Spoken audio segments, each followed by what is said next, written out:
Halo anak-anakku sekalian, selamat datang kembali dalam kelas pembelajaran online untuk kelas 10.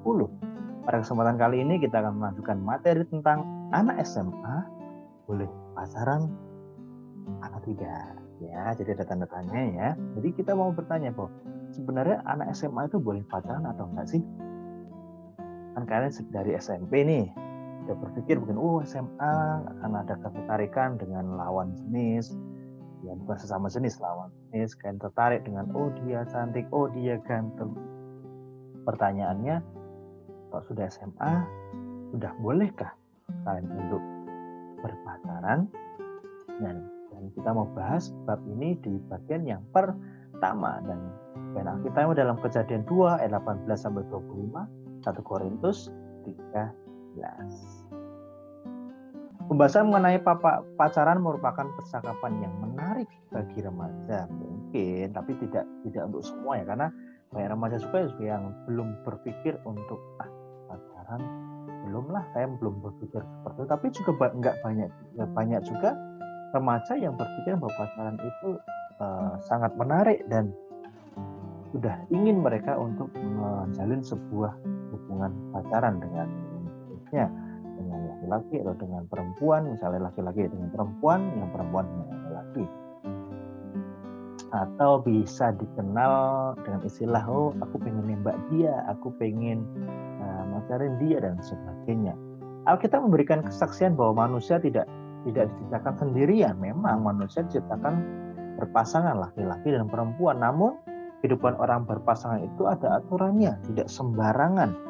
Demikian pula dalam membangun hubungan, bahwa ketertarikan seseorang terhadap lawan jenis itu merupakan sesuatu yang wajar. Jadi kalau kamu tertarik dengan lawan jenis, itu adalah sesuatu yang wajar. Memang karena manusia diciptakan berpasangan dan memiliki perasaan tertarik dengan lawan jenis. Beda halnya jika kamu tertarik dengan sesama jenis, itu ada yang salah dan itu tidak boleh. Topik ini akan dibahas dalam 2 bab. Yang pertama tentang bab ini, dan yang kedua yaitu tentang batas-batas dalam pacaran, itu jauh dari nilai-nilai Kristen. Uraian materi. Proses sosialisasi di kalangan remaja SMA semakin meluas. Pada jenjang SMP mereka cenderung mengelompok menurut jenis kelamin, yang perempuan dengan perempuan, yang laki-laki dengan laki-laki. Maka pada jenjang SMA proses sosialisasi bersifat antar lawan jenis. Ada rasa tarik pada lawan jenis semakin menguat. Sternberg menjelaskan bahwa pada masa remaja manusia mulai mengalami masa terjadinya perubahan pada fisik, kognitif, dan perubahan seksual, khususnya pada remaja putri. Perubahan ini berlangsung cepat, termasuk perubahan seksualnya. Sering dengan semakin cepatnya perkembangan seksual pada remaja, ketertarikan dengan lawan jenis pun semakin meningkat. Nah, pertanyaannya, kenapa mau belajar pacaran dan tentang seksual tadi ini bukanlah belajar tentang hal yang tabu, bukan, tapi untuk membekal kalian supaya jangan terburu-buru untuk mengambil keputusan menjalin hubungan dengan lawan jenis. Apakah kalian sudah siap atau belum dalam proses ini? Kalau emang belum, jangan terburu-buru. Oleh karena ini, pembahasan ini tujuannya apa? Untuk membekali kalian supaya kalian itu siap dan paham apa sih itu pacaran, bagaimana sih seharusnya, dan kapan sih bolehnya berpacaran itu, supaya kalian tidak terjerumus dengan pergaulan yang salah. Para remaja baik laki-laki maupun perempuan mulai saling memperhatikan dan masing-masing timbul keingintahuan yang semakin besar tentang lawan jenisnya. Biasanya hal ini dimulai dengan ketertarikan fisik, lalu hubungan emosional antara dua belah pihak dapat cinta. Permasalahannya, seksualitas yang umum pada masa remaja hadapi adalah dorongan seks yang meningkat dan kuat padahal belum menikah. Usia kematangan seksual biologis remaja ternyata belum diimbangi dengan kematangan psikologis, sosial, terhadap rasa ingin tahu yang sangat kuat, keinginan bereksplorasi dan memenuhi dorongan seksual yang menyebabkan remaja mengabaikan norma kontrol diri dan pemikiran rasional hingga tampil dalam bentuk perilaku yang menyimpang. Oleh karena ini pentingnya belajar bab ini untuk kelas 10, karena kan saat ini masuk dari perpindahan dari SMP menuju SMA, dan SMA di sini kalian belajar bagaimana kalian memahami pentingnya pembelajaran tentang hal ini supaya kan tidak salah karena sangat kuatnya keingintahuan kalian tentang seksualitas sampai menyebabkan kalian mengabaikan norma-norma atau yang aturan yang berlaku dalam masyarakat tentang percintaan atau hubungan seksualitas.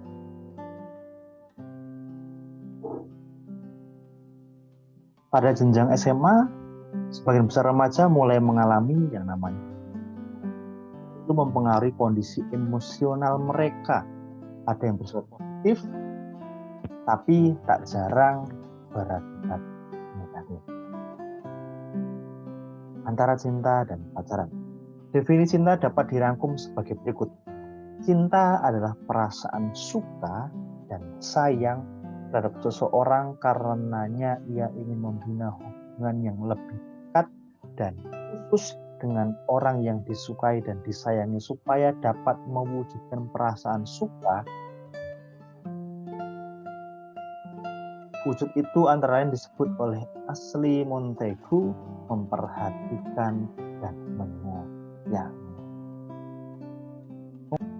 Ungkapan cinta yang terdalam bisa kamu temukan dalam kitab 1 Korintus 13 tentang kasih. Bagian Alkitab itu diubah dalam bentuk lagu rohani bahasa kasih atau bahasa cinta. Kasih itu atau cinta itu digambarkan sebagai berikut. Yang pertama, dalam 1 Korintus 13 ya, lemah lembut, ya, jadi tidak kasar, murah hati, baik hatinya, tidak pelit, tidak sombong, bagaimana ya, mau mengasihi orang lain tanpa memandang dirinya, panjang sabar, jadi tidak mudah emosi, tidak mudah marah, mau memaafkan, jadi mau memaafkan, tidak sombong atau memegang diri, jujur dan suci. Jadi cinta itu kalau kamu memiliki hal tersebut, ya cinta itu betul. Cinta yang lemah lembut, cinta yang murah hati, panjang sabar, memaafkan, tidak sombong, menggunakan diri sendiri. Oh, saya merasa saya ganteng, saya cantik, saya mau bebas, mau saya yang harus jujur dan harus. Cinta kasih itu mencakup seluruh aspek manusia. Jadi bukan hanya sekedar hasrat, birahi atau perasaan emosional semata. Cinta kasih itu merupakan ekspresi hidup dalam hubungan antar manusia yang menjunjung tinggi nilai-nilai moral, etika, dan religius. Baik ya. Apa kata Alkitab mengenai cinta dan persahabatan? Alkitab tidak membahas secara khusus mengenai berpacaran, namun Alkitab membahas mengenai cinta dan persahabatan. Dalam pacaran ada cinta dan persahabatan. Mengenai persahabatan, Alkitab memberikan banyak petunjuk bagi orang Kristen. Misalnya kitab Amsal 17 ayat 17 mengatakan, seorang sahabat menaruh kasih setiap waktu. Kitab Amsal 27 ayat 10a mengatakan, jangan kau tinggalkan temanmu. Bahkan dikatakan kata-kata yang keras dari seorang sahabat yang diucapkan dengan ketulusan hati akan membawa kita kembali ke Amsal 27 ayat 10. Beberapa bagian Alkitab yang dikutip ini membuktikan bahwa Tuhan memberkati persahabatan dan menolong kita untuk mengembangkan persahabatan. Bahkan dalam hubungan persahabatan lebih khusus bahwa sahabat menaruh kasih setiap waktu. Selanjutnya dikatakan bahwa setiap orang hendaknya berhati-hati dalam memberikan atau menyampaikan kasih sayang karena hati kita mempengaruhi segala sesuatu dalam hidup. Kitab Amsal 4 ayat 23 mengatakan, jagalah hatimu dengan segala kewaspadaan, karena di hari situlah terpancar kehidupan. Artinya, dalam membangun hubungan pacaran, hendaklah manusia menggunakan hati nurani, sebagai panduan sehingga tidak melakukan penyimpangan yang akan membawa pada penyesalan. Surat Korintus 15 ayat 33 mengatakan bahwa pergaulan yang buruk akan merusak kebiasaan yang baik. Jadi jika salah memilih teman, sahabat, ataupun pacar, maka seorang yang tadinya baik akan menjadi buruk karena teman, sahabat, pacar yang buruk cenderung memengaruhi kita menjadi buruk. Jadi hati-hatilah, gunakan hati nuranimu sebagai panduan sehingga tidak melakukan penyimpangan yang akan membawa kesalahan. Hati-hati memilih teman, hati-hati memilih sahabat, bahkan hati-hatilah memilih pacar. Pacar yang baik akan menuntun kamu kepada yang baik. Pacar yang buruk akan menuntun kamu. Berhati. Alkitab menulis tentang cinta kasih yang tidak egosentris atau mementingkan diri sendiri. Melainkan cinta kasih yang bersifat memberi kepada orang lain ketimbang menerima.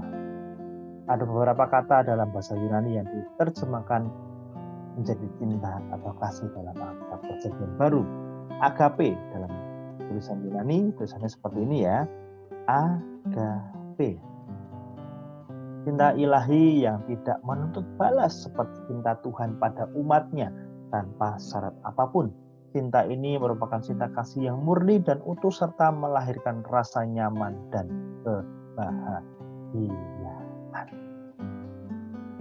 Filia, cinta kasih persahabatan antara dua orang teman, saling memberi dan menerima, saling mengisi dan melengkapi. Ya, persahabatan antara dua teman. Storge, cinta kasih antara orang tua dengan anak, antara sesama saudara.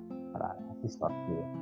Eros, cinta birahi, yaitu cinta yang berdasarkan fisik, seksual, dan hasrat untuk memenuhi ketertarikan itu dalam sebuah hubungan. Ini biasanya dalam pernikahan ya. Dan hati-hati dalam memilih cinta. Cinta itu adalah kasih yang sangat luar biasa. Hingga kamu harus memilih kasih yang akan cinta yang tidak menuntut balas. Seperti cinta Tuhan kepada umatnya tanpa menuntut apapun. Jadi, maukah kamu mengasihi sesama pasanganmu atau siapapun itu? Kasih agape dan juga kasih yang saling memberi dan menerima, saling mengisi dan melengkapi filia. Storge, kasih cinta kasih anak orang tua dan anak yang nanti sudah berkeluarga dan harus memiliki cinta. Kasih eros adalah suatu pasangan suami. Masing-masing unsur dalam kata agape, filia, eros, dan storge menggambarkan cinta yang saling melengkapi. Seseorang jatuh cinta, cintanya mengandung unsur eros, ketertarikan fisik dan hasrat. Filia, persahabatan. Agape, cinta tanpa pamrih atau menuntut balas. Storge, mencintai seperti ia mencintai saudaranya. Kasih yang murni, mau menolong dan mengayomi. Jadi ingat ya, agape, filia, eros, storge menggambarkan cinta yang saling melengkapi.